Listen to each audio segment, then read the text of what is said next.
Shortage of oxygen, especially at KNH. The status is not different in Taita Taveta County, where until now the oxygen plant has not been installed due to pending bill of the supplier. Our Taita Taveta reporter Hezron Kimari spoke to Taita Taveta County Assembly Committee Chair of Health Services. Let's listen to them now from Voi.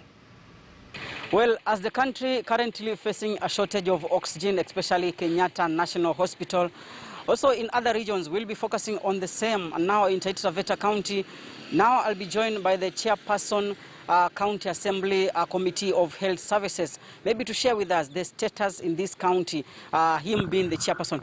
Mheshimiwa, welcome to KTN News. Maybe give us a brief status update on where are we in this county concerning oxygen and also ICU beds?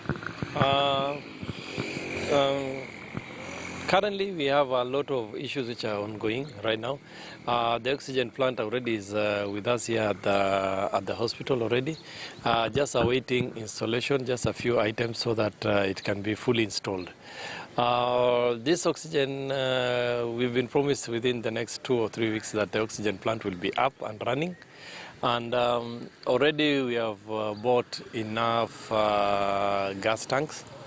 We have nearly 100 gas tanks as we speak today. And this will actually curb the shortage that we have in terms of our facilities, basically.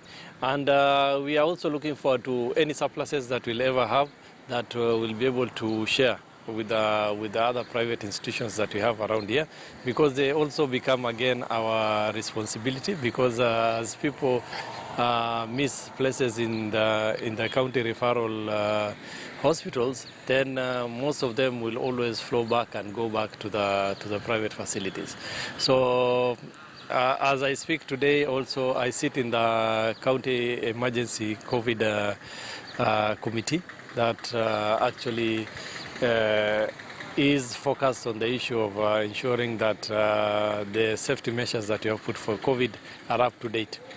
A week ago, we had a meeting on the same issues, and already we agreed that all the structures that we had before have to be reactivated, and they should start operating as soon as possible. So the sub-county ones have started already working and ensuring that people follow the COVID rules as they were from before, and become a little bit more stricter, because we have seen some other counties shut down just because of the issue of COVID. Maybe just to speak about oxygen availability or yes, the oxygen plant. We understand this project has really taken a long to materialize. Yes. Why taking so long? Yeah, the contractor was given the work to do, actually was sourcing the oxygen plant from France. And we gave him the contract just when we got into the COVID era, when it started last year. And most of the companies, as you know, France is one of the places that has been hit hard by the COVID-19. And so we had to give them extensions to ensure that they bring them in due time. It is my hope that now, because we have the machine and we wanted a machine that of a certain quality, that we will be able now to achieve what we had get to do. Maybe as in, when did the machine arrive here in Taita Taveta, and why hasn't it been installed until now? And which is very important services to the residents. We had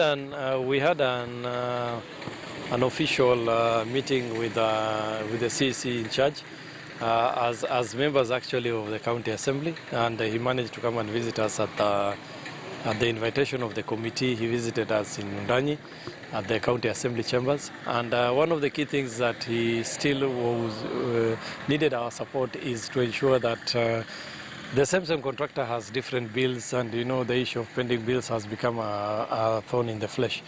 And up to now, we are still focusing and waiting for funds to trickle in, so that we can be able to not only pay him, but also to pay the people who had actually done activities before on COVID, whose allowances are still in arrears in our county. So you mean the oxygen plant will not be installed, or the machine will be not take place, or will not be active until the contractor or the supplier is paid some of the balances?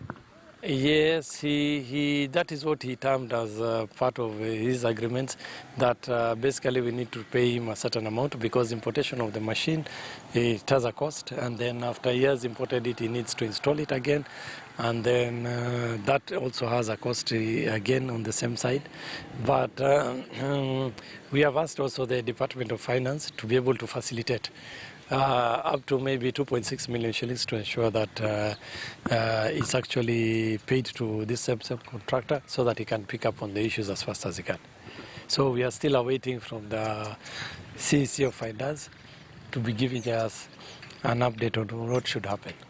So, well, still talking about the status of COVID-19 and all the preparedness in this county, we understand the national government is sending some money to this county. Maybe you being the chairperson of the county assembly and committee of health, can you give us a brief update on what status are we now, that how were the money spent? Because we are seeing there are kind of allegations that some money were actually misappropriated. Maybe to highlight on the report that people are seeing on social media all over around, which you haven't received for us as a county officially. There is a tendency that most of the people think that all the audit queries when they're being asked, it's an issue of a misappropriation. For this one, actually, that's why we did not even feature in the first report that was done on the same issues of COVID as a county, because apparently there were only some issues of how procurement was done to what level. Yeah, and if there were any issues of negotiation, how they were done. That was the bigger issue. But about misappropriation of funds, no. There was nothing like misappropriation of funds. Funds were actually paid to the persons who are meant to be given the same funds. So we are still waiting for that audit report to touch down if it's going to be coming to our county assemblies. I sit also in the Public Accounts Committee. I'll be very eager to know where all this money went, which is being alluded to or being said that it has happened. So, yeah. Okay, thank you. Many thanks to you. That was the chairperson, County Assembly Committee of Health Services here in Taita Taveta County, Honorable Omar Ahmed, and also the MCA Caroline Ward, talking to us just briefly about the status of health services in this county, and especially under this time when this country is being faced by third wave of COVID-19. Reporting for KTN News from Voi, I'm Hezron Kimari.